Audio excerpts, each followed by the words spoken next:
Alright, this week's project was to take down these two pine trees that the one on the right laying down here, it died 2 years ago, and we just haven't had time to take it down. So because I wanted to kind of take it down a certain way, I wanted to trim most of the branches all the way up, as far as I could get with a pole saw, so they fell right here in the rocks, and then I could just burn a little piece of the grass out of the yard. But so I could just drag them right there and catch them on fire. We do have a dump in our neighborhood where we could take tree branches and stuff, but they can only be up to 2 inches thick. So I knew I was gonna have to deal with a lot of this stuff that I couldn't take there. So I figured I'd just burn it all, and since this was real dry, I went ahead and just burned a hole in the yard. I'll replant grass, that's no big deal. But so what I did, and I do have a couple pictures, I wasn't able to take video because I didn't think I was going to get this far or do this much last night.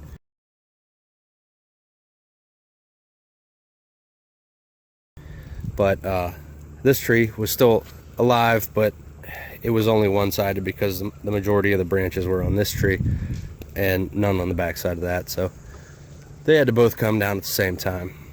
So what I did was I used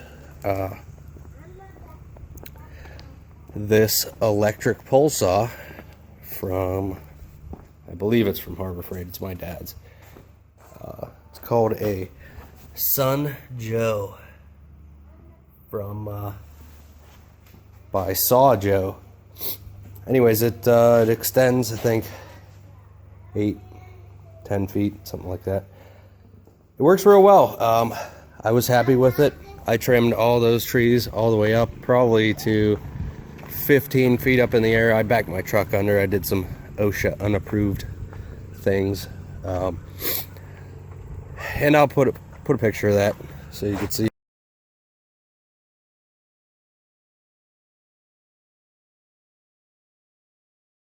But I backed my truck right here and put a ladder in the back, and I got up as high as I could with the pole saw, as far as I felt safe, which was about the 3rd step. But then I topped this tree with that little electric pole saw. I topped it, let it fall, and then I dropped this one this way. You can see it hit that little round cover right there for the septic tank, which is no big deal. And then this one I dropped this way after I had it as far as I could.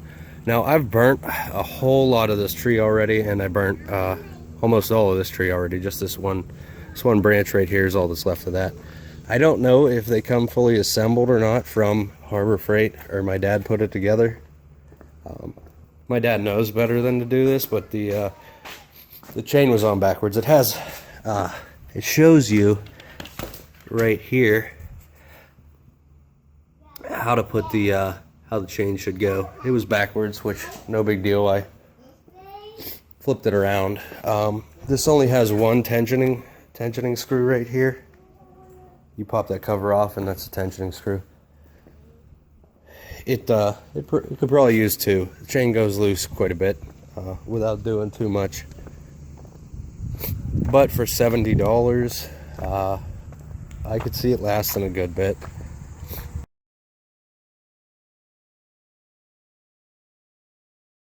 This little saw, and I'll give you a small demonstration of how it works.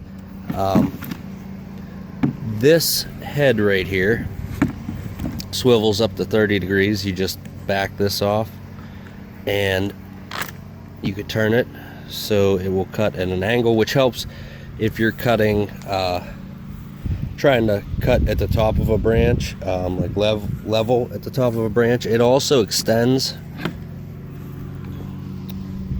Let me go ahead and extend this.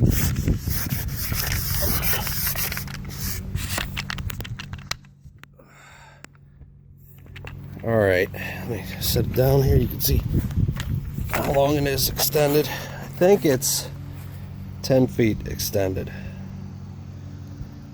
which it did a fantastic job. Really does have a lot of reach. It gets kind of heavy whenever it's fully extended and you're just hanging on to the end there,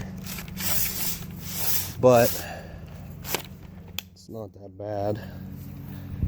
I will see if I can go ahead and trim a tree for you, or a branch, which I'm trying to do everything with one hand. My camera mount is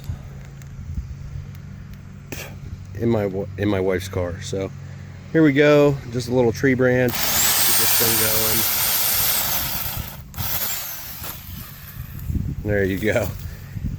Like I said, one-handed. Not much I can do. So works really well. I did have to tighten this chain once throughout the time, and it probably could use tighten again. But you pop this cap off right here with a flathead screwdriver. It says remove cap to adjust bar, and that's what I did. And then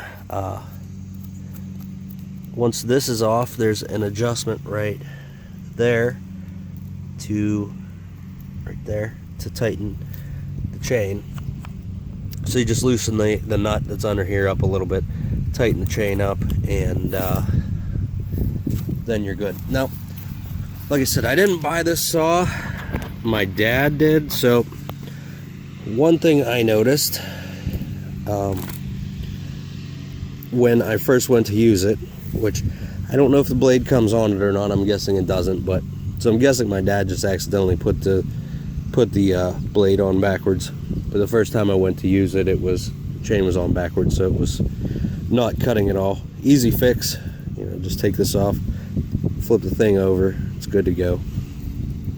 8-inch 6.5 amp electric pole saw. For the price, I don't think you can beat it. You might be able to beat it with like Harbor Freight price, but I'm happy with this one, and I do believe it'll hold up for a while. I mean, I used it for probably, I don't know, an hour total of cutting yesterday, and it did a fantastic job. This chain's still real sharp, and I will probably use it for, I need to take some of the dead branches out of that tree right there. You can see, I think it got hit by lightning, and now it's just got dead branches sporadically throughout it, so I have to get after that. But if you're looking for a pole saw, this one's pretty decent. So hope this helps you. Like, comment, subscribe. Thanks. Okay, this is a little update I'm going to add to this video about the Sun Joe pole saw. It's a good chain. It works well, but it leaks bar oil if you leave it in an upright position. Like this was sitting with the saw blade up against the wall over there, and it leaked almost the whole tank of oil out of it down onto this part here, and it was just soaked in oil. And I went to adjust it, and the adjuster screw is gone. Like I said, I've only used this for about an hour, and that adjuster screw is gone already. So that kind of pisses me off. Makes me mad that this thing is brand new, literally already missing parts. I don't believe it's from anything I did. I adjusted it once, but it should not be able to just fall out of there. So I went online, I found the number for Sun Joe, and I called him and I told him, like I said, I don't really know when my dad bought this. It's been at least probably 4 or 5 months, but I told him what happened, that the part fell out, and he said, okay, we'll need to register it, and he did it for me. He did the registration for me right there on the phone, and he sent me out an entire hardware pack for the whole thing. No questions asked. He said it'll be in there in 3 to 5 days. So Yes, I'm upset that some of it fell apart, but whenever I go to get the parts and put it back together, I'm going to ensure that that won't happen again by, I don't know, either I'll take a hammer and bend the threads so it won't be able to come out all the way, or maybe there's a clip that goes on there that wasn't on there. I don't know, but I will find that out, and I'm impressed with their customer service. It literally only probably took me a minute and a half wait time to get through, and they're sending the part right away. So as far as customer service goes, excellent. Kind of makes me feel a little bit different. I was pretty mad about the whole thing, but now that they're sending it out straight to my door, I guess I mean, you can't go wrong if they're going to send you the parts if stuff breaks on it for free. That's worth it to me. So there we go again. It is decent. You may have to work on it. You may have to call and get parts, but they have them. They're just a phone call away. Thanks for watching.